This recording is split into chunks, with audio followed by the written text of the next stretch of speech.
Hey everybody, Jay Privman along with Marty McGee. We do the Derby Watch Top 20 every week here at DRF.com. And Marty, unprecedented waters that we're trying to navigate our way through. It looked like originally there were going to be 3 big prep races this weekend, owing to the Derby originally being on May the 2nd, but the Santa Anita Derby, the Wood, and the Bluegrass all are either going to be canceled or at best postponed.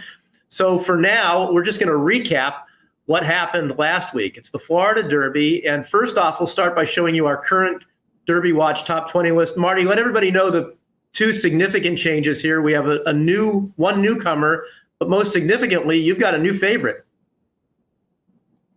Yeah, you said we do this Derby Watch every week, Jay. I don't know about that. This is the equivalent of us doing Derby Watch on December the 1st.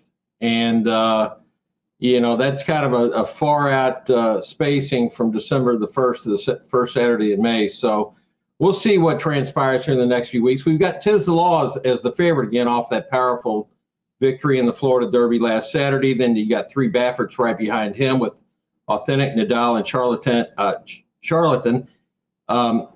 Independence Hall is out, and Shivery, who was the surprise runner-up in the Florida Derby, is in at number 19 at 50-1. Pretty much static on everybody else. A few odds bumps to make room for Tiz the Law going down from 6-1 to 3-1.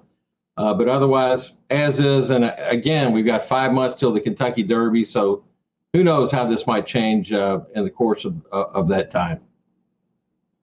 Certainly so. It's a long run in, but let's take a look at the race that made you decide to put Tiz the Law back on top. He was the favorite in our inaugural Derby Watch Top 20 back on February the 14th.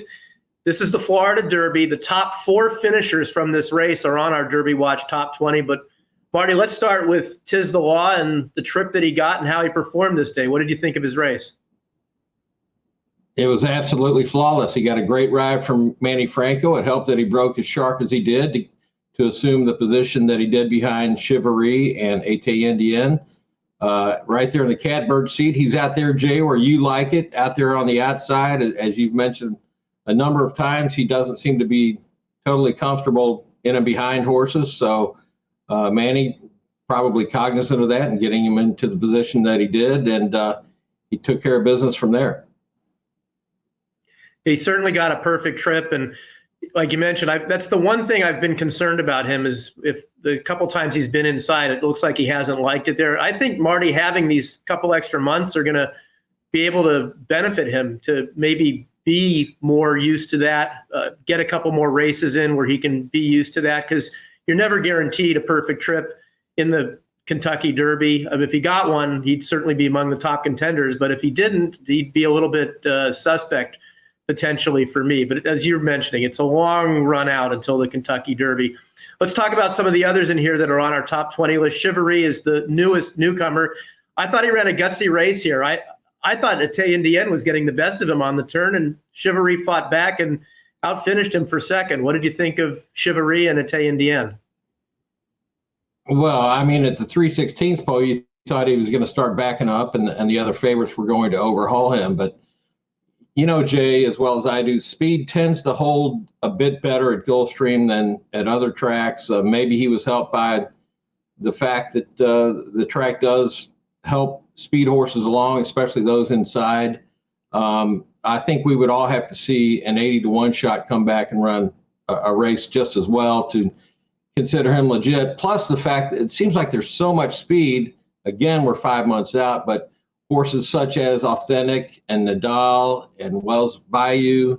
I mean, the way it is right now, there's just a ton of gas in there, and I don't know how his style and the style of Etienne would play against those. A horse like Tiz the Law, conversely, or some of the other comfort behinders, like maybe Soli Volante or Honor AP, it would seem like these ensuing months would help their style where they've already shown that they can rate and pounce and come from off of it. But again, Shivery, one of the many, many speed horses in this group we've got assembled so far.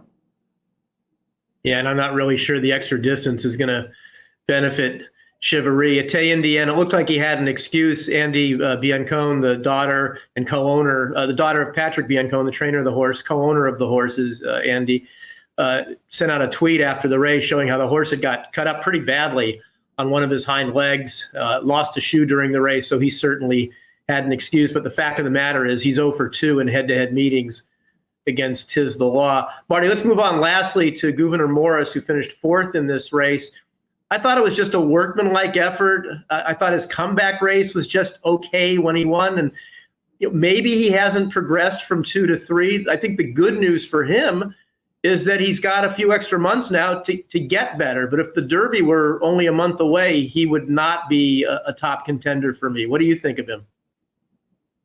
Well, Todd Pletcher and Barry Irwin of Team Valor had pretty much said, we want to see where we are with this horse. And so that's why they went ahead and ran him. They were kind of up against it time-wise anyway. They were, with the original slotting of the Derby, they were going to have to be just have one race to earn enough points and get in.